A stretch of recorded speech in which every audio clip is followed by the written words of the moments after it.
Mesdames et messieurs, bonsoir. Vous êtes actuellement à l'heure du journal. Bienvenue. Dans les actualités de ce jour, 15% des travaux de réhabilitation du pont de Mangouk sont achevés actuellement. C'est un des plus grands projets en cours dans la partie sud de la Grande Île. Le ministre des Travaux publics, Richard Rafizan Théodore, est venu constater l'avancement des travaux de réhabilitation de ce pont long de 900 mètres. Reportage de Rado Ramadan Zatouf. Selon les prévisions, la réhabilitation du pont de Mangouk devrait s'achever vers la fin de l'année 2026. L'entreprise CRCC utilise des technologies de pointe pour les travaux sur ce pont mesurant 900 mètres, dont plus de 15% sont achevés actuellement. Le gouvernement malagasy, avec plusieurs partenaires financiers arabes comme le BADEA et le FSD, finance cette réhabilitation dont l'aménagement garantira un changement dans les conditions de vie de la population dans la région Antimondjefan. Durant la visite de chantier effectuée par le ministre des Travaux publics, ce dernier s'est entretenu avec les paysans, les agriculteurs de la plaine du Bas-Mangouk.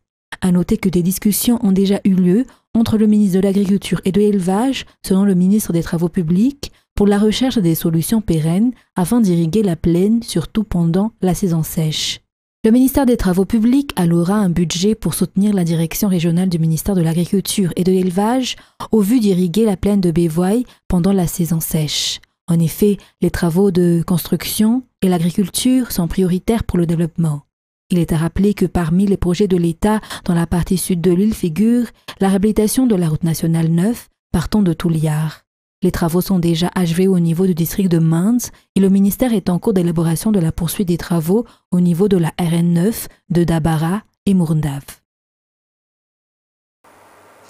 Actualité en ce dimanche également, le conseil municipal de la commune urbaine d'Antananarive entame son exercice après l'installation officielle du maire d'Antananarive, Arlal Ramanansou, vendredi dernier. L'après-midi de ce même jour s'est officiellement ouvert le session ordinaire sous la houlette du préfet d'Antananarive, le général Angero Ravelnarive. Il a été procédé à l'élection des membres de ce bureau permanent. Ainsi, le président du conseil, Egi Ralter Andjiamparan, vice-président Touav Naralan Boumaï, premier rapporteur, Naval Afranki Rakoutoartine et deuxième rapporteur Nomenzanar Nassan Djachara Koutnirin. Il est à rappeler que 55 conseillers constituent le conseil municipal de la commune urbaine d'Antananarive avec 23 conseillers pour l'IRMAR, Team 20 conseillers, le Titan Jazz en a 7 conseillers, Mouvement Gascar a 3 conseillers municipaux, le RTM 1 conseiller et Yariv Manjous 1 conseiller municipal de la commune urbaine d'Antananarive. L'ordre du jour du conseil municipal sera la validation de l'organigramme de la commune urbaine d'Antananarive, la délégation de pouvoir, mais aussi le règlement intérieur. Toujours dans cette page politique et dans un autre sujet, l'association Ma Famille regroupant les étudiants, les cadres, les entrepreneurs au sein de la province d'Antananarive ou appelée Antananarive Umrai condamne les insultes et les attaques personnelles à l'encontre des Rayamandjéens et du pays, notamment du président du Sénat depuis quelque temps, selon leur déclaration. Aujourd'hui, le respect des anciens est une valeur malagasy selon l'association Ma Famille qui craint qu'il y ait des dessous louches derrière ces attaques. Mervoulat Sferin nous en dit plus. Le respect des anciens est une valeur et une sagesse malagasy et surtout, c'est inscrit dans les écritures bibliques, peu importe qui est considéré comme ancien dans le pays, selon la déclaration de l'association Ma Famille, regroupant les étudiants, les cadres, les entrepreneurs au sein de la province d'Antananarive Umrai. Le général Ravan Manana Richard fait partie de ceux qui sont considérés comme les Rayamandjéens de ce pays et doit être respecté comme tel. Le Ma Famille a également exprimé ses soupçons selon lesquels il pourrait y avoir des calculs politiques derrière ces attaques personnelles et persécutions psychologiques du président du Sénat. L'heure est à la stabilité dans ce pays et nous avons besoin de nous donner la main pour pouvoir développer le pays dans l'intérêt de tous. L'heure n'est plus aux attaques personnelles et aux persécutions pour les intérêts de quelques-uns qui cherchent le pouvoir.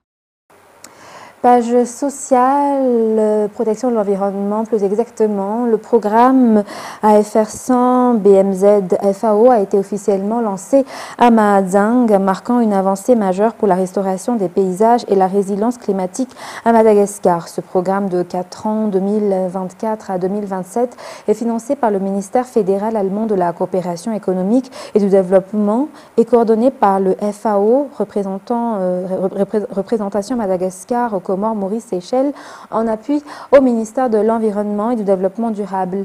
Il s'inscrit dans le cadre de l'initiative pour la restauration des paysages et des forêts en Afrique, un effort panafricain visant à restaurer 100 millions d'hectares de terres dégradées d'ici 2030. Le programme AFR 100 BMZ FAO est mis en œuvre dans 6 pays africains, à savoir Madagascar, le Kenya, le Malawi, la République démocratique du Congo et le Togo. Madagascar s'est fixé un objectif ambitieux, restaurer 4 millions d'hectares de terres d'ici 2030, contribuant ainsi à l'engagement continental pour la préservation des écosystèmes. À Madagascar, les activités du programme se concentreront sur la région Bouine, notamment dans le paysage d'un Karafinsk à l'intérieur et à l'extérieur de l'aire protégée, sur un financement global de 40 millions d'euros du BMZ. Chaque bénéficiaire reçoit environ 5,5 millions de dollars pour soutenir les efforts de restauration et de gestion durable des paysages. L'initiative favorisera la participation des communautés locales, la promotion de pratiques agricoles durables et la gestion efficace des ressources naturelles. Toujours dans cette page sociale, les réunions pour le développement initiées chaque année par l'association ASG ou Association Saint-Georges-Madagascar s'est tenue hier à Kadinjatoum. Les échanges se sont accentués sur plusieurs points, notamment le renforcement des actions sociales, surtout à l'endroit des paysans. Le but est d'atteindre l'autosuffisance alimentaire selon la politique générale de l'État. Reportage signé Felnar Kotorsoul et Anzara Razonarvel. La rencontre annuelle entre les membres venus des 4 coins de Madagascar de l'ASG ou Association Saint-Georges-Madagascar s'est tenue à Kadinjatoum hier. Une rencontre régulière à chaque début d'année pour discuter des nouveaux défis de l'association et les tâches à réaliser pour cette année 2025, mais aussi pour faire le bilan des activités de l'année précédente. Il est à rappeler que l'association œuvre dans le domaine caritatif et le soutien aux paysans. C'était aussi l'occasion pour les membres de s'adresser les vœux en cette nouvelle année. Restons toujours dans cette page sociale, côté santé. Le programme Access s'est clôturé officiellement le jeudi 23 janvier dernier. C'était un projet de l'USAID Access en collaboration avec le ministère de la Santé publique. Le ministre de la Santé publique, le professeur Ndjiamananta Nizeli Harvey, a souligné l'importance des visites sur terrain et de la poursuite des efforts déjà entrepris depuis ces 6 ans. Parmi les domaines de coopération des deux parties qui se focalisent sur la réalisation de la politique générale de l'État figure la mise en valeur du capital humain, notamment la réduction du taux de décès des mères et enfants jusqu'à l'éradication des maladies infectieuses comme le paludisme. Plus de 18 millions d'habitants ont bénéficié de santé de qualité dans 78 districts et plusieurs stratégies ont été mises en œuvre pour renforcer et améliorer la structure sanitaire en partant de la base. Il y a eu la remise de 14 véhicules tout-terrain par le programme Access au ministère de la Santé publique durant la cérémonie de clôture du programme. Et dans la page culturelle, en ce dimanche, Raswanev ou Antchariv, ou plus connu sous le pseudo de Antchatarkabe, célèbre ses 35 ans de carrière. Ces 35 ans de scène seront célébrés cette année à travers des tournées dans toute la grande île. Reportage de Radar Mananzatouf et Anzara Razonarvel. Raswanev ou Antchariv est plus connu sous le nom de Antchatarkabe dans le domaine culturel. Au début de sa carrière, elle a été connue sous le nom de Yantchatarkatak, mais elle a changé en Tarkabe en cours de route, ce qui lui a valu le nom de Antchatarkabe jusqu'à maintenant. Plusieurs chansons font sa renommée dont les fans ne s'en lassent pas.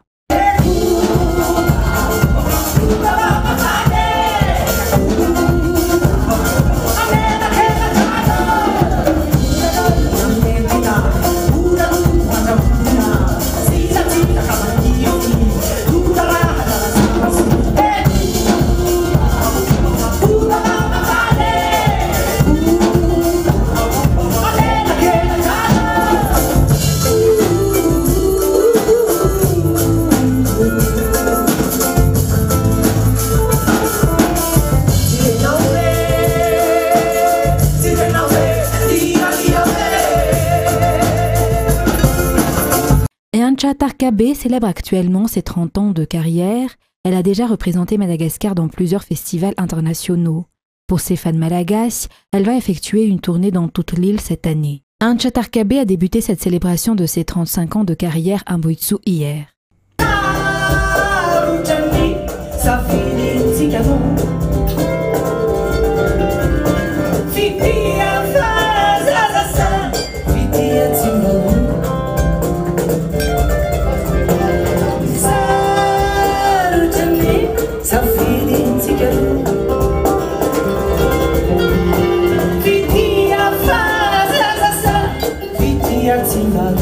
Plusieurs artistes sont venus assister à ce début de célébration hier.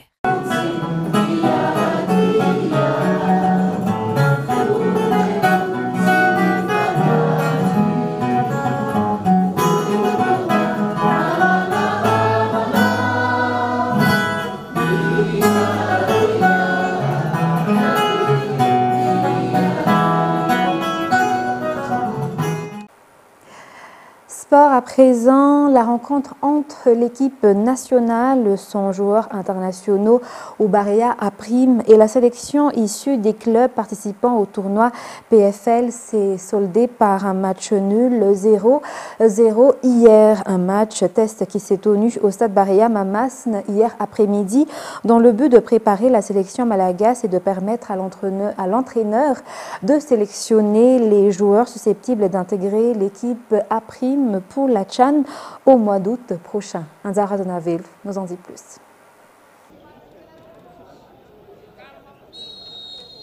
Une rencontre des Baréa Aprim, l'équipe nationale malagasy, son joueur international en maillot vert, contre la sélection PFL, le championnat national de la première division, a eu lieu hier.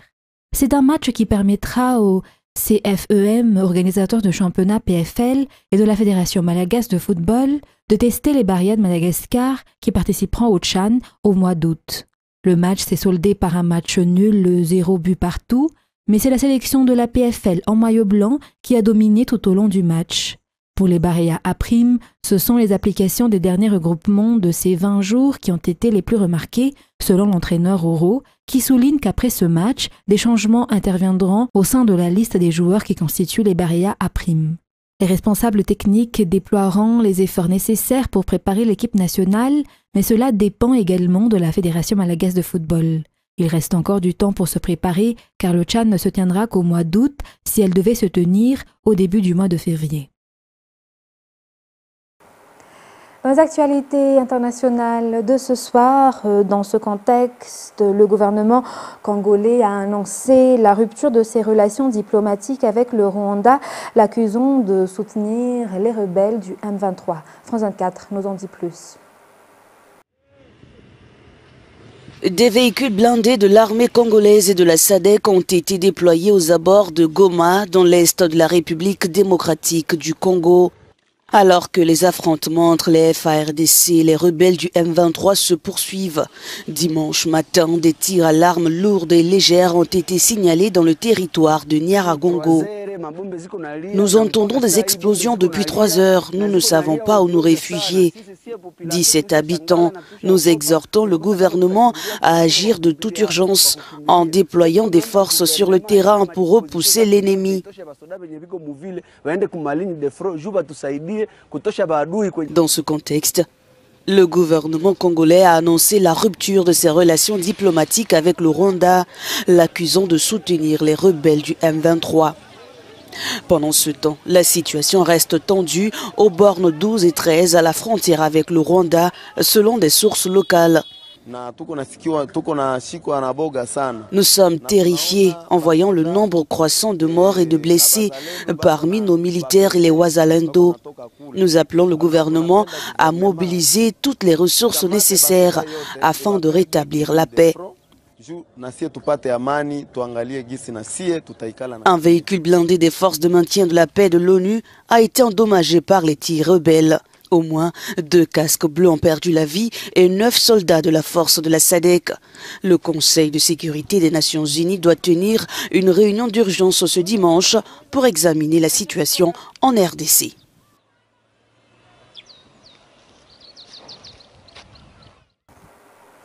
Justement, conséquence de ces combats, des nouvelles vagues de déplacements vient exacerber une situation humanitaire déjà critique dans la région du Nord Kivu. France 24. En RDC, tous les sites de déplacés des groupements de Kibati et Mounichi, situés à environ 10 km au nord de Goma, ont été entièrement évacués par leurs occupants. Les habitants fuient en masse vers Goma, chef-lieu de la province du Nord Kivu. Cette nouvelle vague de déplacement vient exacerber une situation humanitaire déjà critique. Nous entendons des tirs de tous les côtés de notre camp de déplacés, alors j'ai décidé de fuir pour ne pas mourir. Nous nous dirigeons vers Goma, mais j'ai entendu dire qu'il y avait aussi des bombardements là-bas. Maintenant, nous ne savons plus où aller. Les infrastructures d'accueil à Goma, déjà saturées, risquent d'être insuffisantes pour répondre aux besoins des nouveaux déplacés. De plus, les rebelles du M23, soutenus par l'armée rwandaise, se rapprochent de plus en plus de la capitale du Nord Kivu. Selon le Bureau de coordination des affaires humanitaires de l'ONU, depuis le début du mois de janvier, plus de 35 000 personnes fuyant les violences à Massissi ont trouvé refuge dans des sites de déplacés à Goma. Et si le président Félix Tshisekedi n'est plus en mesure de diriger, il devrait céder la place à ceux qui le peuvent. Nous ne pouvons pas continuer à fuir chaque jour. Je suis arrivé ici en bonne santé, mais en traversant la route, j'ai été renversé par une voiture et je suis handicapé. À une vingtaine de kilomètres de Goma, d'intenses affrontements se poursuivent entre les forces congolaises et les rebelles du M23. Toujours en Afrique, l'ex-président de la Gambie, Yaya Jammeh, a annoncé jeudi qu'il avait l'intention de reprendre la tête de son parti et revenir sur la scène politique gambienne. En exil en Guinée équatoriale depuis 2017, l'ancien président est accusé d'exactions contre son peuple. France 24. Je reviens. Ce sont les mots de l'ancien président de la Gambie, Yaya Jammeh, pour ses partisans.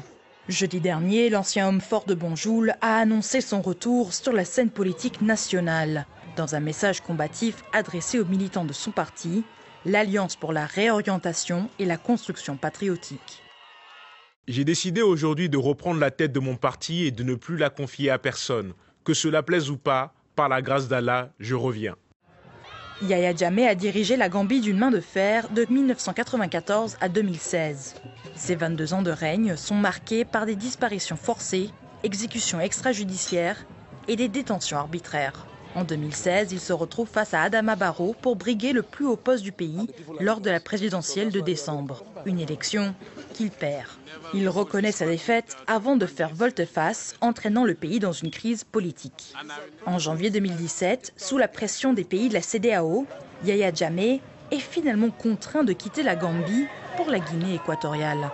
Face aux multitudes d'accusations de crimes commis sous le régime Jammeh, le bloc économique ouest-africain approuve la création d'un tribunal spécial chargé de juger les dossiers le 15 décembre 2024. 70 personnes sont visées par la justice, à commencer par l'ancien homme fort du pays qui met en garde ses adversaires. Que ceux qui menacent de me mettre en prison attendent que j'arrive. Le jour où il faudra rendre des comptes approche et ce jour-là, on les réglera. Pour le moment, Yaya Jammeh n'a pas précisé sa date de retour. Mesdames et messieurs, s'achève cette édition ce dimanche soir. Nous vous remercions de votre fidélité. Très bon site de programme sur Viva. Restez avec nous car dans quelques instants, vous allez suivre votre film Counts of War. Sur ce, très bonne soirée sur Viva. Au revoir.